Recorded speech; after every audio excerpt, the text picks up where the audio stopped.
The big story tonight, and I fear it's going to be the big story for some time to come, is the inferno engulfing Los Angeles. Now, what you see here on your screen is drone footage taken by LA local Anthony Cabasa of what remains of Altadena, California, a residential neighborhood that now looks like a war zone. And it's not just Altadena. At least 3 separate wildfires whipped up by the city's notorious Santa Ana winds have marched through suburb after suburb, torching at least 1,000 homes, killing at least 5, and toting up a damages bill that could wind up being as big as the one that came from Hurricane Katrina. And there's a very specific reason why I bring up Hurricane Katrina, aside from the obvious parallels to American cities laid low by natural disaster. Because as in New Orleans 2 decades ago, when local officials in Louisiana did not maintain flood levees and left the city unprepared for the storm and subsequent surge of water through the city, Los Angeles has been badly let down by its own government at every single level. Incompetence, progressive politics, DEI cultism, and environmental insanity have all conspired to leave the city exposed to what are, as in Australia, regularly occurring fires that, under ordinary circumstances, can be predicted, prepared for, prevented, or at least mitigated. But when you look more closely at what is actually going on the ground in LA right now, it looks a lot less like climate change, which is what some people are blaming it on, and a lot more like what happens when you combine Democrat mismanagement with misplaced environmentalism and stir it up with a heady mix of DEI-inspired incompetence. Now, let's be clear. What is happening in LA right now is a real tragedy. Lives have been lost as well as innumerable homes. But radical leftist policies have been in force in California for decades, and that has left Los Angeles dangerously exposed. Let's start with the local city government in LA, shall we? Now, the Democrat mayor of LA, Karen Bass, she is a real piece of work. Let me tell you, who actually cut $17 million from the budget of the Los Angeles Fire Department months before this week's inferno. I don't know, maybe these extra funds could have come in handy somewhere along the lines.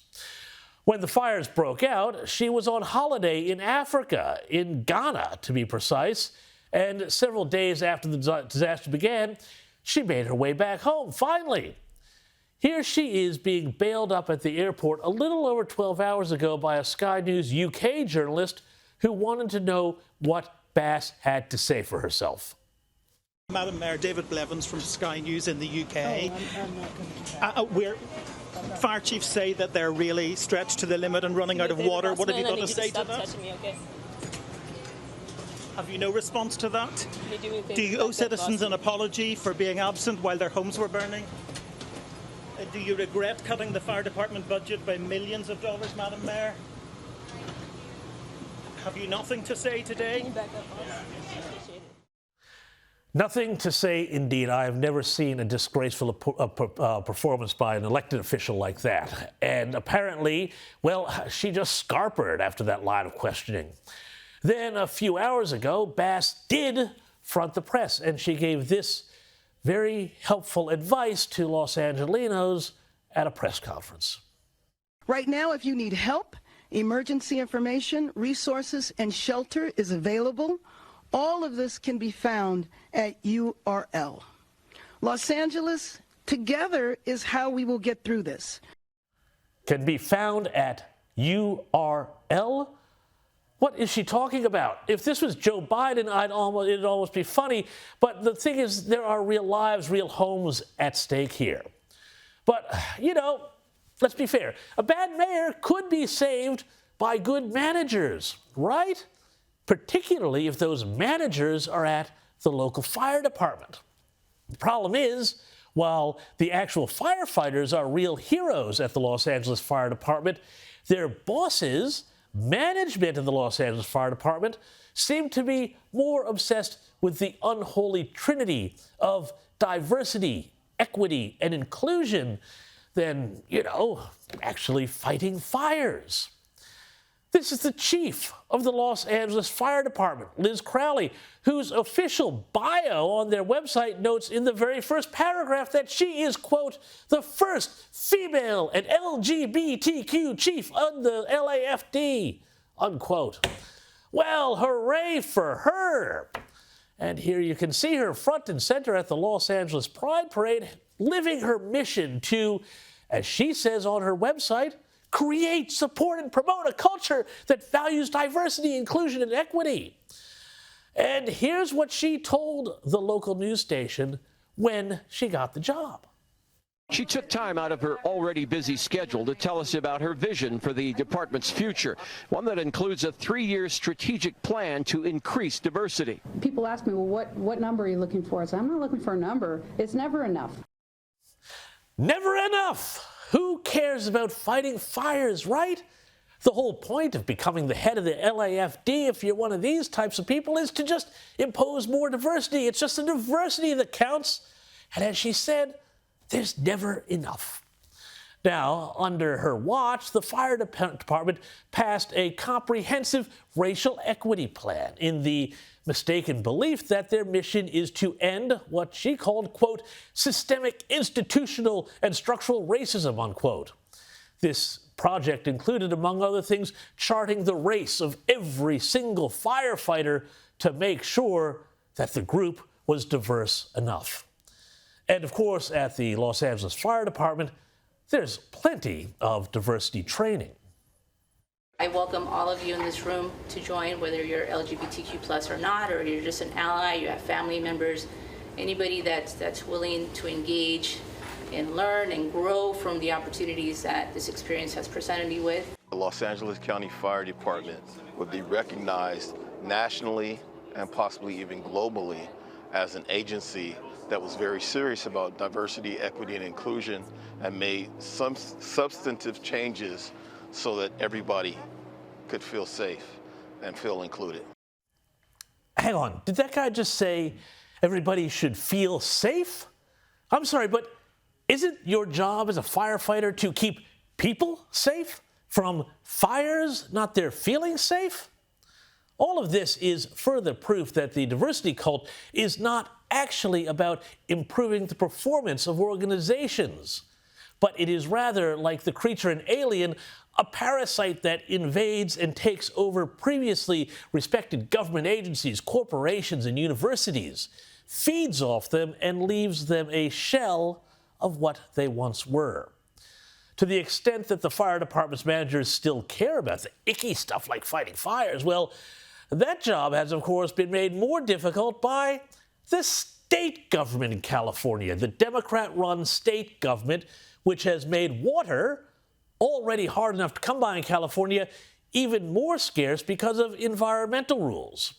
Now, what we call backburning or controlled burns are all but impossible in California. One analysis showed that it takes an average of 4.7 years for a proposed backburn to get through environmental reviews that allow them to happen.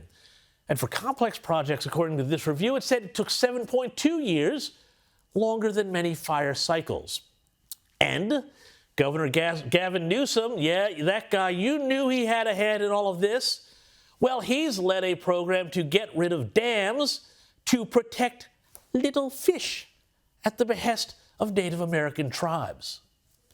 Largest dam removal project in U.S. history and one of the most significant, if not the most significant, water restoration project, bringing back salmon and steelhead into this basin. This project could not have happened without extraordinary partnerships with tribal nations. So they get rid of the dams, and the end result is exactly what you would think it is. Rainwater the state could have stored for agriculture and people, and yes, fighting fires, now washes out to sea. A year ago, LA had the most rainfall it had in 25 years, and there was a huge amount of snowpack in the mountains, too. But all that water was allowed to rush out to see by the Democrat government. Donald Trump warned about this months ago when he appeared on the Joe Rogan podcast. They said, we have no water. I said, do you have a drought? No, we don't have a drought. I said, why don't you have no water? Because the water isn't allowed to flow down. It's got a natural flow from Canada all the way up north of water, more water than they could ever use. And in order to protect a tiny little fish, the water up north gets routed into the Pacific Ocean. Millions and millions of gallons of water gets poured. I could have water for all of that land. Water for your forests. You know, your forests are dry as a bone. Yeah. Okay? Dangerous. That water could be routed. You know, you could have everything. Oh, not only dangerous, billions of dollars a year they spend on forest fires. And, you know, there's a case with the environment. They're not allowed to rake their forests because you're not allowed to touch it. And all they have to do is clean their forest, meaning rake it up, get rid of the leaves, get rid of, you know, leaves that are sitting there for 5 years. Look, some people will be saying that now is not the time to be talking politics about this disaster, but you know what? I disagree. I think that there is no better time. Now, remember, as I said earlier, the left is already politicizing this disaster, saying that, no, it wasn't their bad management, their environmental policies, their DEI policies, everything else that was responsible for leaving Los Angeles vulnerable. No. They're just going to blame it all on climate change. But I say they cannot be allowed to get away with this. Bad management, bad policies, bad politics have directly led to this tragedy, or at least made it far worse than it needed to be. Those who are saying too soon are really saying, let's just forget all about it until it happens again. Sorry, but that's not good enough. Not for the people of California or anyone else.